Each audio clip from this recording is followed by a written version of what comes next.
আসলে আমি যখন ওই কিশোর বয়স, তখন আমি অভিনয়ের দিকে ঝুঁকে পড়ি।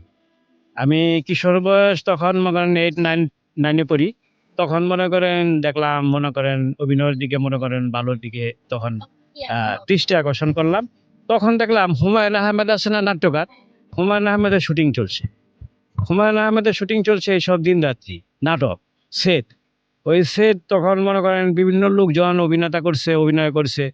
তখন আমি একসময় অ্যা তখন একটা আমার খুব সুন্দর ছিলাম আমি দেখতে। চুল-টুল ছিল মাথায় অনেক সুন্দর ছিলাম। তখন হুমায়ূন দূরে হাঁটতাছি। হ্যাঁ, তখন শোনেন। তখন হুমায়ূন আহমেদ আমাকে দেখে পছন্দ করে ফেলছে। হুমায়ূন আহমেদের ওই রোলের মধ্যে সামনে কিশোর লাগবে নাটকের মধ্যে সেটে। বুড়ারা সাজাইছে। তখন সেটের মধ্যে আমারে কি সুন্দর ওখান থেকে হাত ধরছে হুমায়ূন আহমেদ। হুমায়ূন হাত ধরছে, "এই কিশোর ছেলে, তুমি এদিকে আসো।"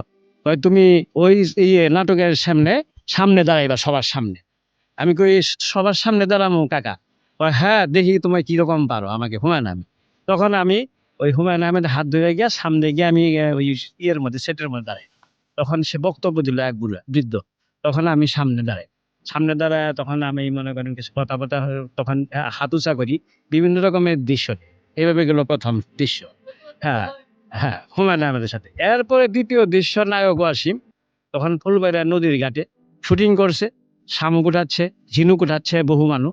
আর সে শামুক ঝিনুকের ওখানে ডুব দিয়ে ও নায়ক ওয়াসিম ঝিনুক উঠাচ্ছে। প্রতিবাদ ছবি শুটিং। তখন শুটিংটা গিয়ে দেখি ঝিনুক উঠাচ্ছে। তখন আমি গিয়ে দাঁড়াই।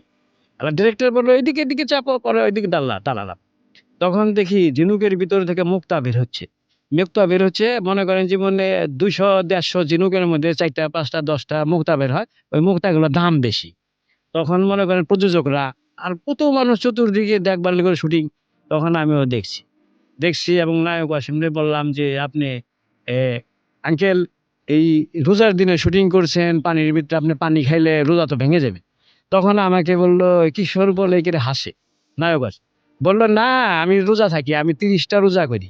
আমি সাধারণত রোজা রাখি না।" আমি কই, "সব রোজা করেন আপনি?" কয়, "সব রোজা।" এই নায়ক আসিম তারাই ক্যামেরার সামনে। এরপরে আবার নায়ক ফারুকের সাথে একদিন শুটিং করলো। শুটিং এরকম বিভিন্ন কলকব্জা সাজাইলো মতো মনে করেন ফারুক আমারে বলল যে, "আঙ্কেল আপনি শুটিং করতেছেন এই ছবির এটা কি আজকে শুটিং শেষ?" না, কয়, "আজকে ৩য় দিন। এরপর আরো শুটিং হবে। তা তুমি কি অভিনয় করবা?" আমাকে বলল ফারুক। তখন আমি বললাম, "তাহলে যে আপনি দাঁড়া করান তাহলে আমি শুটিং করব।" তখন আমাকে সে শার্ট খোলায়া তার গাড়ির ভিতরে রাখলো নায়ক ফারুক। তখন ফুলবাড়িয়া এই শুটিং এর মধ্যে মনে করেন অঞ্জু আছে। তখন মনে করেন ওই ডিরেক্টর শুটিং শেষ হইতেছে তখন আমারে মনে করেন ওখানে দাঁড়া করাইলো। আমি স্লোগান দেই আরো স্লোগান দেয়। কিশোর তখন আমি টেনে পড়ি। তখন নায়ক ফারুক এই ১ম আমি ক্যামেরার সামনে দাঁড়াই। ফারুকের সাথে। ২য় বার দাঁড়াই। হ্যাঁ, ৩য় বার দাঁড়াই। এভাবে। হ্যাঁ, ছোট কেজো। হ্যাঁ। তারপরে মৌসুমী, অঞ্জু, সুচরিতা এদের সাথেও কিছু সিনে দাঁড়াইছি।